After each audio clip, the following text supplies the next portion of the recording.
Oke, kita lanjut. Part ini akan membahas tentang transaksi menggunakan Mitrans. Jadi yang pertama kita rapikan dulu sedikit projectnya, lalu setelah itu kita register di akun Mitrans dan melakukan transaksi dengan Mitrans. Nah, apa itu Mitrans teman-teman? Mitrans Payment Gateway. Ya, ilustrasinya seperti ini ya.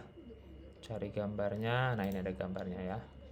Nih, jadi ada customer nih mengunjungi toko kita, lalu dia tertarik dan melakukan pembelian secara online. Nah, sebelum masuk ke rekening kita, dia akan transfer ke payment gateway. Payment gateway ini komunikasi dengan bank. Jika itu valid, pembayaran ataupun tidak valid akan diinfokan ke merchant, kita pemilik toko. Nanti kalau sudah transaksinya berhasil misalnya, maka saldo kita akan ada di payment gateway ini dan kita akan bisa menariknya, mau withdrawalnya ya, WD-nya ke sini. Nah, jadi dia sebagai pihak ketiga, sehingga dengan adanya payment gateway ini kita tidak perlu setiap kali ngecek saldo mutasi rekening kita. Mutasi rekening kita ya tentang transaksi itu. Nah, ini tampilannya seperti ini nanti kurang lebihnya. Ya kayak belanja di Shopee lah intinya ya, ada payment gateway-nya. Oke, langsung saja kita ke sini. Tentu supaya dia bisa transaksi dia harus login dulu. Oke, di sini kita langsung saja ke sini di produk ya, supaya nanti tampil produknya yang bisa diklik beli. Kita ke VS Code-nya di sidebar user. Oke, ini ada katalog. Nah, kita buat root namanya katalog.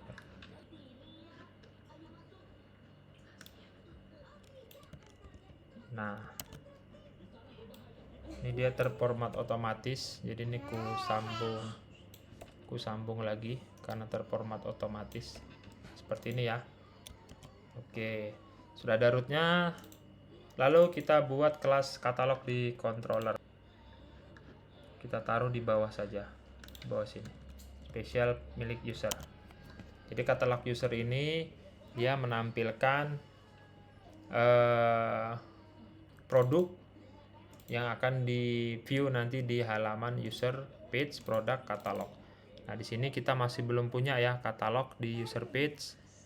Di sini kita buat satu folder baru namanya produk. Lalu kita kasih katalog ya, file katalog ini.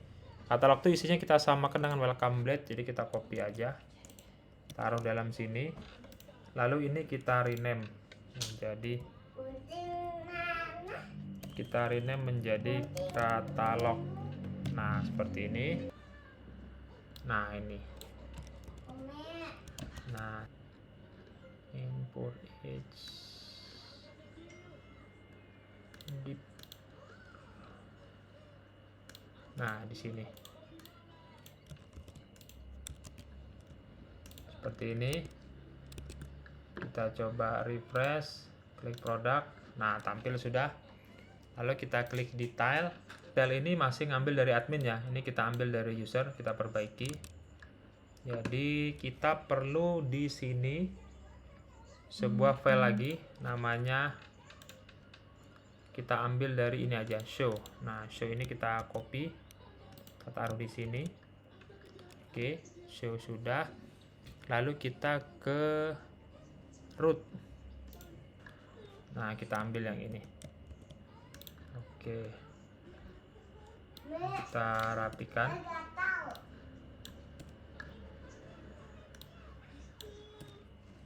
Nah, gini. Lalu kita buat kelas baru. Kita kasih produk ini ya. Kita kelas baru namanya, kita buat kelas baru namanya show user product controller, kita taruh di sini. Nah,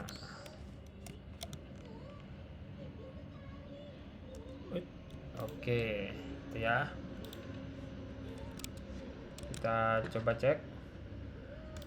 Terus kita refresh detail. Oke, sudah tampil, tapi di sini sidebarnya belum ada. Modifikasi kayak yang tadi. Kita kayak di katalog tadi ya, ambil aja yang di atas row ini, kopas, kita taruh di atas row sini juga, kita paste, lalu di sini yang di bawah row ini kopas, kita taruh di bawah row juga di sini. Oke, simpan.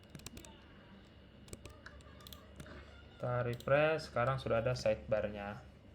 Nah, di sini kita kasih button namanya beli, teman-teman ya. Kita kasih button beli. Kita ke sini. Nah, di bawah sini kita kasih form. Oke. Jadi metodenya post, kita buat root transaksi store user. Terus ini dia ngambil yang namanya ID dari produk ya. Supaya apa? Supaya nanti dikirim. Nih saya cut dulu. Kita kasih lihat ID-nya ditangkap nggak? Kita refresh. Nah, oke, ini ID produknya 1, sama ya. Kita coba ke sini, kalau ini ID produknya 2, sudah ketangkep juga di sini 2. Oke, save, mantap. Lanjut, hidden project. Nah, sudah metodenya post, ini untuk menghindari semacam serangan gitu ya. Oke, produk ID kita buat store user, kelas store user. Tapi sebelum ke kelas kita buat rootnya dulu, web. Nah, kita buat di sini.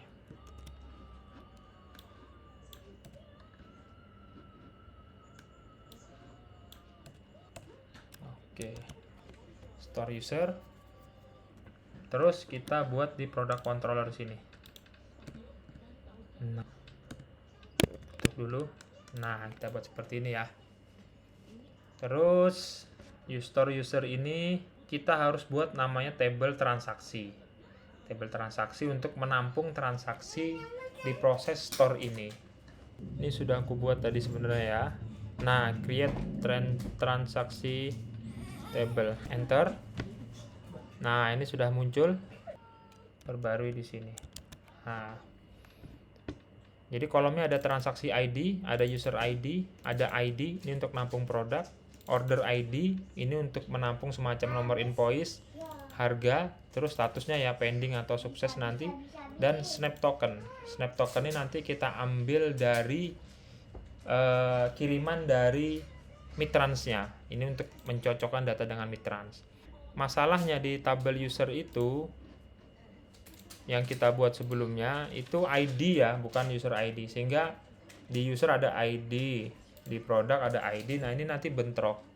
Nah, solusinya kita buat ini menjadi user ID, sehingga di sini kita kasih nama user ID seperti itu. Nah, ini kita jalankan dulu PHP Artisan Migrate-nya. Berhasil. Kita cek tabelnya sudah tercreate atau belum. Sudah ya, ini muncul transaksi. Berikutnya kita lakukan rename untuk ID menjadi user ID. Sudah ada kita buat juga. Nah, ini ya, PHP Artisan Migrate rename ID menjadi user ID di tabel user. Oke, enter. Sudah muncul. Oke, lalu kita PHP Artisan Migrate lagi. Kita cek apakah sudah berubah di table user. Oke, sudah berubah ya. Supaya projectnya tidak error, kita buka di model user. Di sini, oke, user ID. Save, sudah. Kita coba refresh di project kita. Oke, aman, tidak ada error. Nah, selanjutnya kita buat model untuk transaksi ya. Kita buat transaksi model. Juga sudah ada. Nah, ini ya. Oke, ini. Nah, ini ya. Ini tabelnya transaksi, ini primary key-nya, nanti nyimpen data-data ini. Ini harus sama dengan yang ada di tabel kita, database kita. Terus dia berelasi dengan user, dia juga berelasi dengan produk. Oke, sudah di sini. Nah, saat kita beli, dia akan melakukan transaksi ya, dia akan ngisi ke controller ini.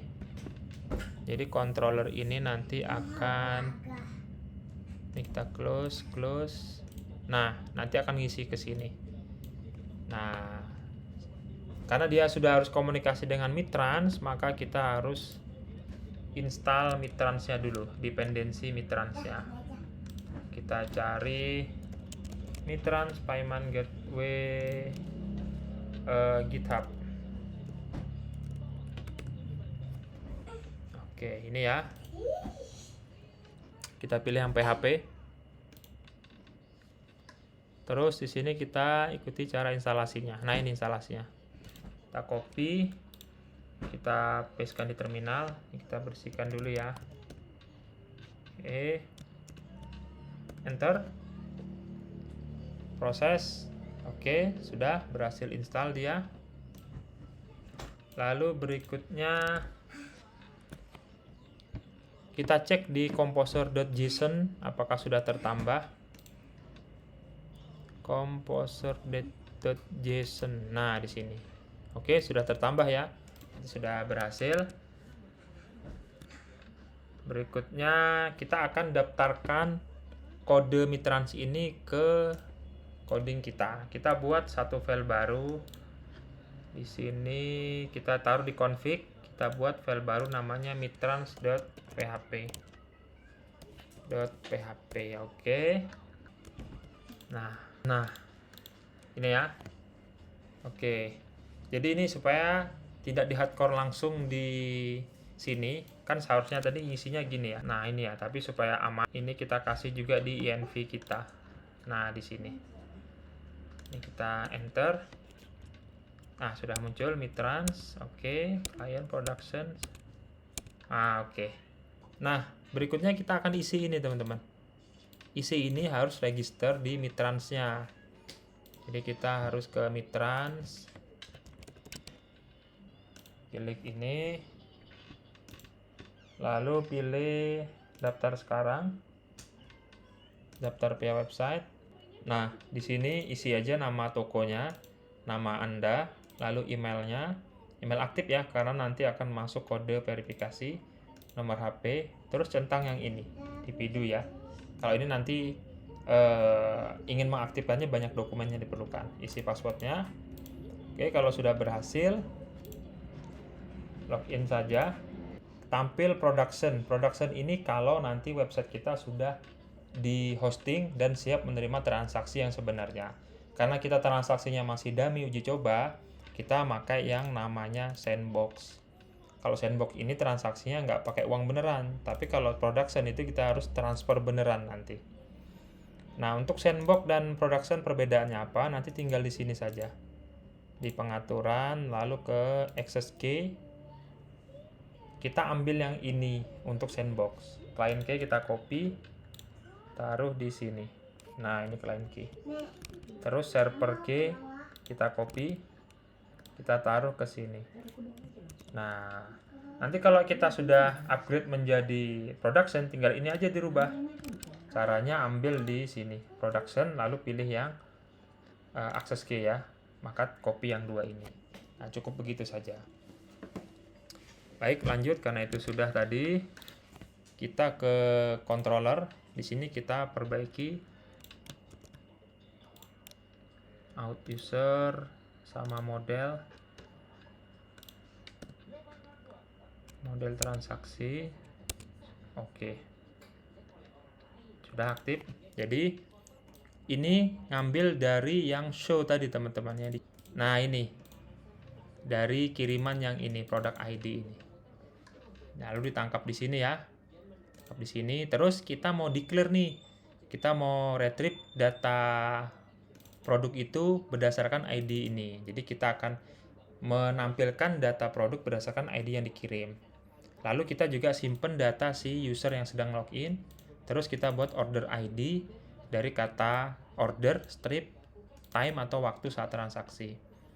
Nah, user ID diambil dari ini tadi ya. ID diambil dari sini. Lalu harga diambil dari data yang sudah diretrieve dari sini. Statusnya kita set menjadi pending terdahulu. Terus order ID diambil dari sini. Oke. Kita set waktunya 3 menit dari setiap transaksi, memberi waktu kepada customer untuk transfer itu 3 menit melakukan pembayaran ya. Nah, ini diambil dari sini. Mitrans. Nah, diambil dari sini teman-teman ya. Nah, diambil dari sini. Terus ini kita modifikasi sudah. Ini ngambil dari file config Mitrans tadi, server key. Lalu server key-nya ngambil di env. Enter. Param ini juga ngambil dari Mitran masih. Param. Nah, ini. Param ya. Nah, param ini transaction detail, order ID, gross amount, ini isian yang akan kita kirim ke Mitransnya. Order ID masih ngambil yang dari kita tadi. Harga, gross amount ngambil dari harga. Nah, customer detail ini kenapa perlu kita isi untuk mengetahui nanti di transaksi itu emailnya siapa, namanya siapa yang transaksi. Lalu kita kasih expiry transaksinya. Terus, nah, snap token ini kita dapat dari Mitrans. Lalu nanti kita juga ngupdate snap token table kita dari Mitrans ini, lalu kita save. Terus kita lari ke halaman pembayaran. Berarti di sini di produk kita buat sebuah file baru namanya pembayaran. File pembayaran .blade.php. Oke, jadi nanti muncul keterangan silakan lakukan pembayaran dengan mengklik tombol di bawah ini. Total yang harus dibayar adalah price, statusnya itu pending atau sukses ya. Nah, ini kita buat root supaya bisa menampilkan ini. Jadi setelah dia diklik transaksi beli, maka akan tampil halaman pembayaran. Kita buat rootnya dulu. Nah, jadi kita akan dilempar ke halaman pembayaran. Transaksi model kita tambah di sini. Di headernya use model transaksi model. Oke. Nah, ini ya. Jadi dari snap token yang ditangkap di pembayaran ini, dia mencari nih di table transaksi ada nggak snap token yang sama. Kalau ada diambil price. Nah, ini harga. Terus diambil juga statusnya yang ada di sini tadi di table ini. Nih, price dan status ya. Berikutnya di controller. Nah, kita coba lakukan transaksinya ya. Ini durasi waktunya kita percepat ya, jadi 2 menit saja. Kita refresh, kita klik beli. Nah, kita cek apakah sudah masuk tabel transaksi. Oke, sudah masuk ya ordernya. Habis itu harganya, ini ada snap token. Lalu kita klik bayar karena timernya sudah berjalan. Di sini tadi belum selesai ya, yang di bawah sini.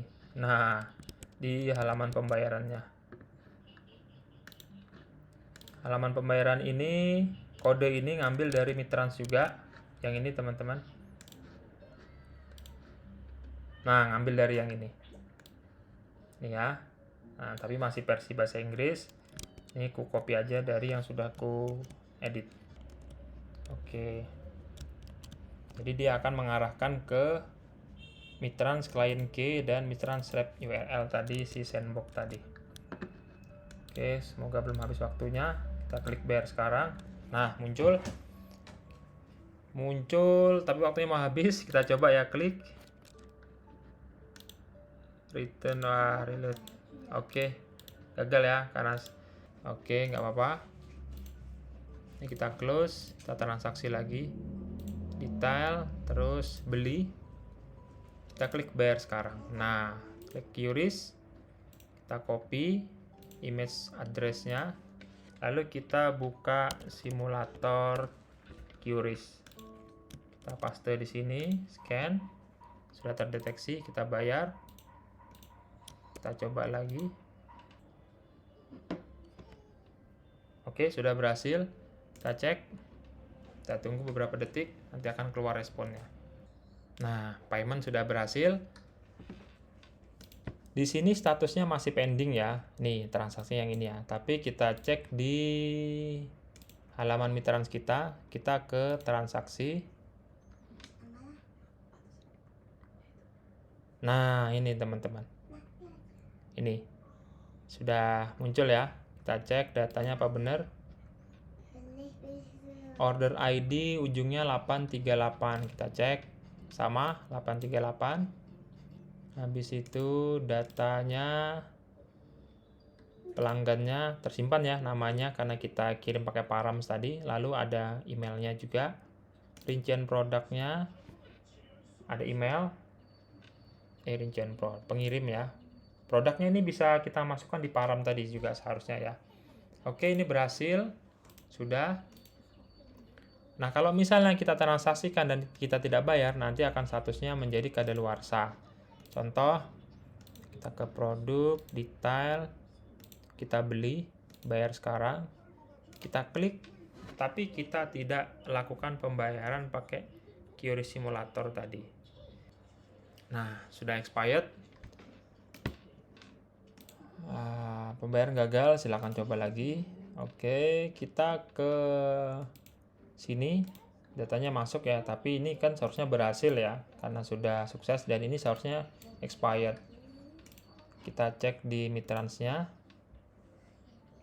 Nah, ini nanti akan berubah jadi expired dia, habis waktunya ya, karena dia masih proses ini sepertinya.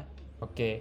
Nah, berikutnya teman-teman, bagaimana caranya si Mitrans ini mengirim pemberitahuan kalau ini sukses, kalau ini gagal gitu ya. Di sini seharusnya statusnya juga berubah. Nah, untuk bisa seperti itu kita perlu ngrok karena websitenya harus online, tidak bisa lokal. Mitrans tidak bisa mengirim data ke kita dalam posisi website kita masih lokal. Nah, sebelumnya kita buat dulu menu di sebelah sini. Menu di sini namanya history gitu ya. Kita buat history. Yang pertama kita buat aja dulu view di sini, new file, history.bleed.php. Nah, ini tabelnya ya. Tabel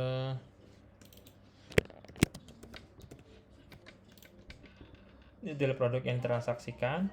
Lalu ini kita buat di controller. Kita ke controller. Sini kita buat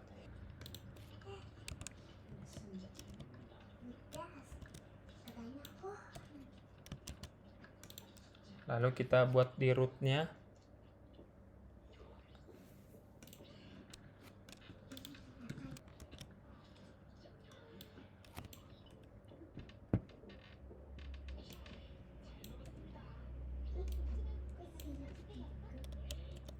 Nah, history. Terus di sidebar-nya sini kita tambah ya history. Oke, seperti ini.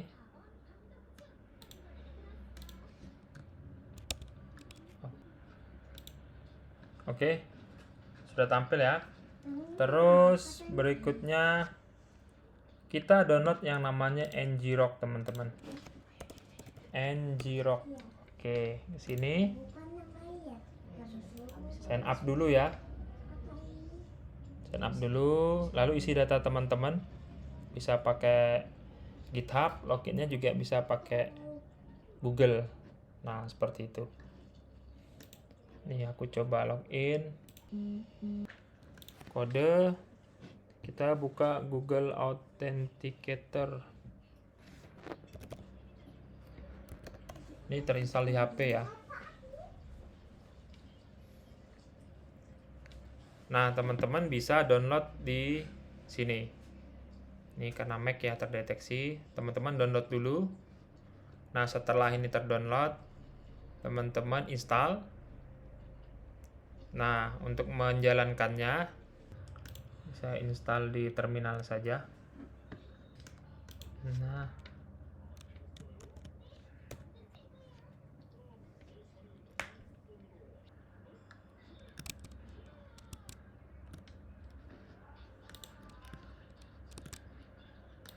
Nah, kita copy kodenya ini, enter. Sudah. Ini kalau misalnya pakai ini ya, pakai terminal, lalu tinggal dijalankan yang ini.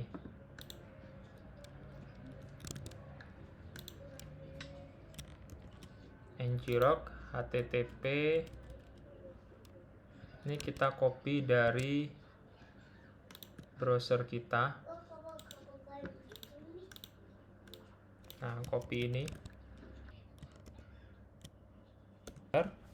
Nah, maka dia sudah di running. Ini websitenya ya. Kita copy. Kita runningkan di sini. Visit site. Nah, oke, sekarang sudah online. Baik, kita coba login. Kita transaksikan.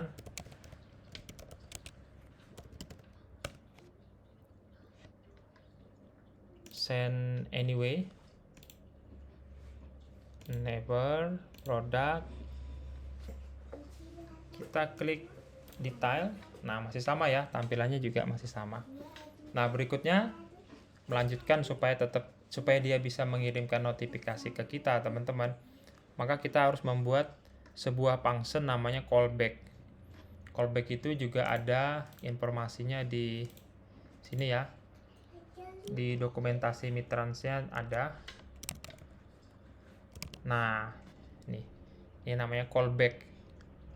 Oke, dia ngambil notif dari Mitrans. Kita buat controller di produk kita. Produk controller kita tambah di sini.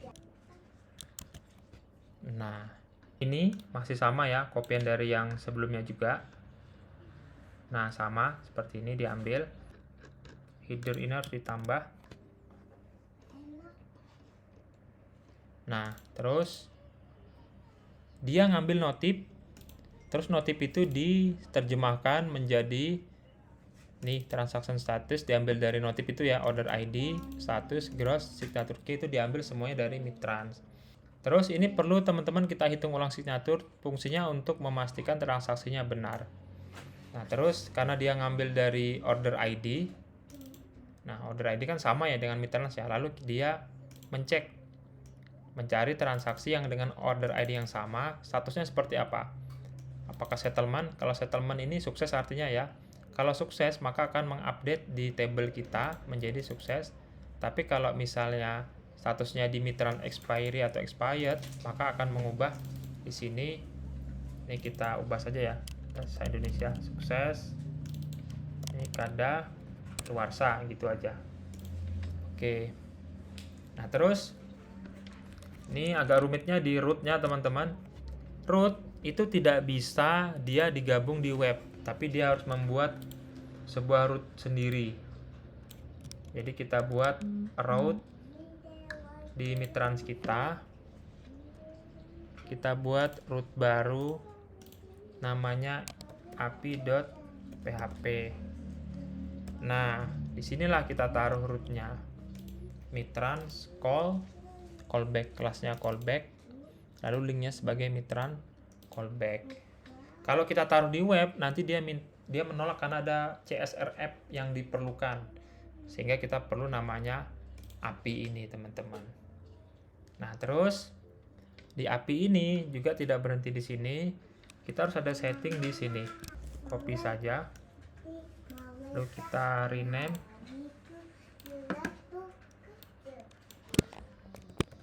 route service. Oke. Jadi di sini menambahkan satu root namanya API gitu ya. Mau kasih tahu seperti itu. Terus baru di app. Nah di sini. Nah, providers root service provider. Dan itu kita juga ke config app.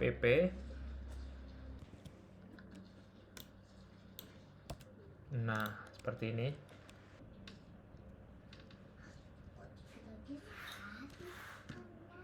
Nah, konfigurasi clear ya. Kita akan daftarkan root kita itu ke mitrans-nya supaya dia mengenali. Caranya kita ke sini, pengaturan notifikasi, payment ya. Payment, kita pilih URL notifikasi, kita masukkan halaman website kita yang sudah pakai ngrok tadi. Nih, dari sini ya. Ini halaman utamanya, mainnya ini. Kita daftarkan di sini. Lalu kita kasih /root kita. Nah, mitrans callback. Oke, supaya dia manggil controller ini. Nah, ini ketinggalan tadi ya. Tambahi /API karena kan dari API ngambilnya. Oke, jadi yang bener gini. Nah, ada main domainnya /API lalu /mitrans callback. Nah, kita coba lakukan transaksi produk beli di send anyway, bayar sekarang, klik copy, lalu kita simulasi pakai simulator. Sukses. Kita cek history. Sukses ya, sudah ya. Sudah langsung direspon sama mitrans ya. Tapi ini masih, kita tunggu. Sukses. Maka ini tadi juga sukses ya. Yang awalnya pending jadi sukses. Terus di sini kita cek di mitrans kita, lihat riwayat notifikasi. Nah, ini complete, dia berhasil mengirim. Terus bagaimana kalau misalnya kita beli tapi nggak kita bayar ya? Beli, send anyway, bayar sekarang, klik, pastikan klik ya, supaya dia akan mengirim ke mitrans ya. Kita cek di history transaksi, nih pending, kita tunggu sampai waktunya berakhir. Oke, expired. Nah, kadaluarsa sudah ya. Nah, itu teman-teman, sudah berhasil transaksi kita dengan mitrans. Kalau ingin mempraktikkan menjadi production, tinggal ini diubah production. Nah, di production ini sama langkahnya, tapi hanya saja kalau sudah kita lakukan transaksi teman-teman, kita nggak bisa narik uang kita sebelum kita melengkapi berkas-berkas penarikan uang, yaitu rekening, data, dan itu prosesnya bisa 7-14 hari bahkan ya, tergantung seberapa kredibel data yang kita kirimkan. Jadi teman-teman bisa aja transaksi menggunakan production, tinggal diubah di pengaturan di akses key-nya, diambil ya server key sama client key-nya, habis itu transaksi. Oke, terima kasih teman-teman, tetap semangat belajar ngodingnya, mudah-mudahan bermanfaat ya. Boleh nanti request di kolom komentar apa yang ingin dibahas berikutnya. Terus silahkan download project ini di GitHub dan cek deskripsi untuk download link-link downloadnya ya, kayak ngrok, habis itu link mitrans-nya dan lain sebagainya tadi. Terima kasih. Assalamualaikum warahmatullahi wabarakatuh.